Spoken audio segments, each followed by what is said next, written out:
Hello MPPSC aspirant, स्वागत है आप सभी का अपने यूट्यूब चैनल एमपीपीएससी वाले में। So without wasting any time let's jump into the topic.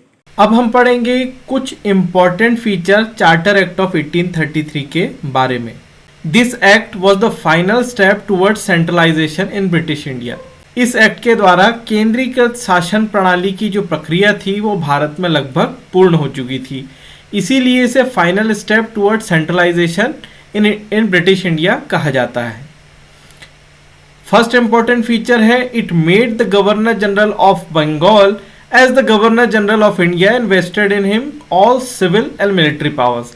इस एक्ट के द्वारा गवर्नर जनरल ऑफ बंगाल को अब भारत का गवर्नर जनरल कहा जाने लगा और इस गवर्नर जनरल ऑफ इंडिया में सारे सिविल और मिलिट्री अधिकारों को निहित कर दिया गया, या ये सारे जो सिविल और मिलिट्री अधिकार होते थे वो गवर्नर जनरल ऑफ इंडिया के हाथों में सुरक्षित रख दिए गए।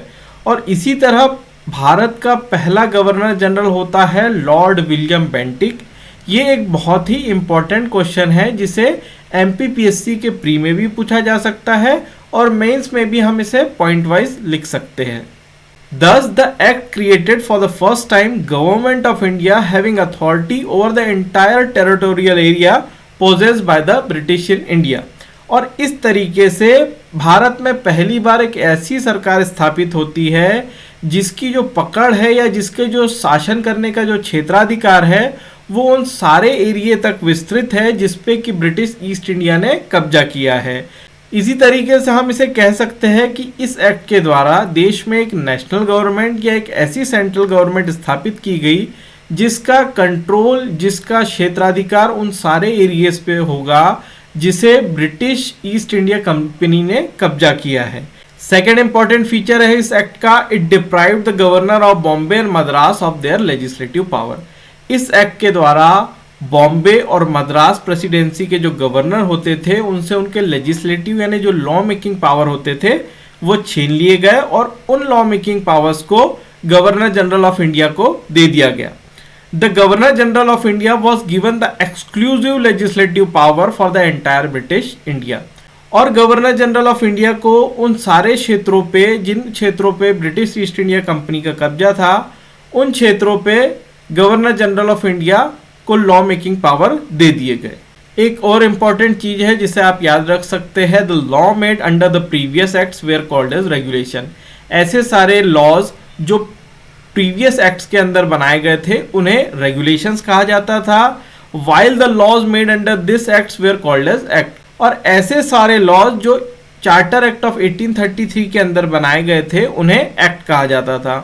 अगर आप रेगुलेशंस और एक्ट्स के बीच में डिफरेंस जानना चाहते हैं तो आप मुझे कमेंट करके पूछ सकते हैं, मैं आपको बता दूंगा।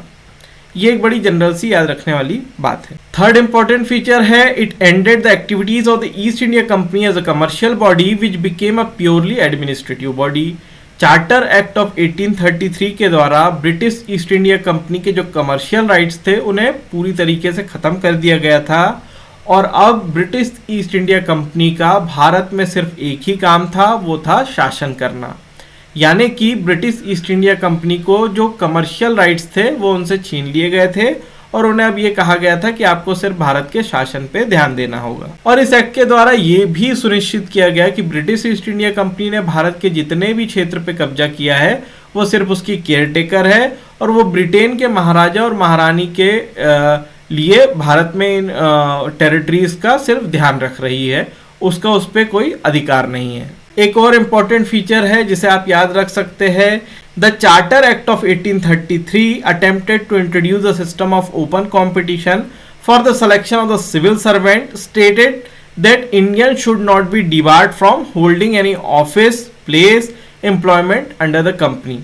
और चार्टर एक्ट ऑफ 1833 के द्वारा पहला अटेम्प्ट किया गया कि भारत में जो महत्वपूर्ण पद होते हैं जैसे कि कलेक्टर के पद होते हैं और जो पुलिस कमिश्नर या पुलिस अफसरों के जो पद होते हैं उनके चयन के लिए देश में एक कंपटीशन एग्ज़ाम करवाया जाए और सारे इंडियंस को भी बराबर का मौका दिया जाए जिससे कि वो इन उच्च पदों पर स्थापित हो सके या उनकी नियुक्ति हो सके।